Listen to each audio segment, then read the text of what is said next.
सोच समझकर वोट डालना। मरीम नवाज का सियालकोट की अवाम को मशवरा। वोट की पर्ची को मुस्तकबिल का टिकट करार दे दिया।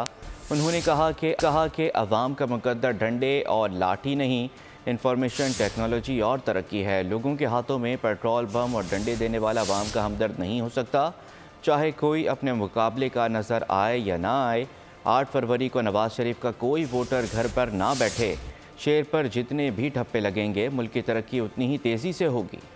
वोट की पर्ची एक पर्ची नहीं होती, वो आपकी तकदीर का फैसला है, उसको बहुत सोच समझ के करना। वोट बहुत सोच समझ कर डालना, क्योंकि इस वोट ने आपकी तकदीर का फैसला करना है। आपका मुकद्दर पेट्रोल बम नहीं है, आपका मुकद्दर IT स्टार्टअप्स है, आपका मुकद्दर किलो वाले डंडे नहीं है, आपका मुकद्दर स्कॉलरशिप्स और लैपटॉप्स हैं, आपका मुकद्दर बाइज्जत रोजगार है। जो शख्स आपके हाथ में पेट्रोल बम्स देता है, डंडे देता है, वो आपका हमदर्द है या नहीं? वो आपका हमदर्द नहीं। कि 8 फरवरी को चाहे आपको अपने मुकाबले में कोई नजर आए या ना नजर आए, कोई मुस्लिम लीग नून का नवाज शरीफ का वोटर घर ना बैठे, क्योंकि शेर पर जितनी मोहरें लगेंगी, ये मुल्क उतनी तेजी से तरक्की करेगा।